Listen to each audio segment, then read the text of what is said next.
గతంలో బీఆర్ఎస్ ప్రభుత్వంతో పాటు ప్రస్తుతం అధికారంలో ఉన్న కాంగ్రెస్ పార్టీ కూడా కేంద్ర ప్రభుత్వంపై దుష్ప్రచారం చేస్తున్నాయని బీజేపీ రాష్ట్ర ఉపాధ్యక్షుడు ఎన్వీఎస్ఎస్ ప్రభాకర్ ఆరోపించారు.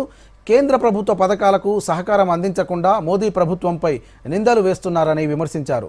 ప్రజల ఆరోగ్య సంరక్షణ కోసం ప్రవేశపెట్టిన ఆయుష్మాన్ భారత్తో పాటు రైతుల సంక్షేమం కోసం ప్రవేశపెట్టిన రైతు బీమా పథకానికి తెలంగాణలో అధికారంలో ఉన్న ప్రభుత్వాలు సహకారం అందించడం లేదని ఆయన అన్నారు.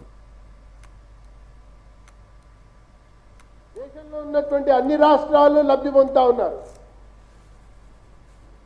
పౌరులు లబ్ధి పొందుతా ఉన్నారు. అప్పుడు అంతే, ఇప్పుడు అంతే. తెలంగాణ రాష్ట్రంలో ఉన్నటువంటి పౌరులకు మాత్రం అది అందనీయకుండా వీళ్ళిద్దరు చూస్తూ ఉన్నారు. ఫసల్ బీమా యోజన కూడా అంతే. తరచూ ప్రకృతి వైపరీత్యాలు సంభవించేటువంటి రాష్ట్రాల్లో తెలంగాణ ఒకటి. అది అకాల వర్షాలైనా కానివచ్చు,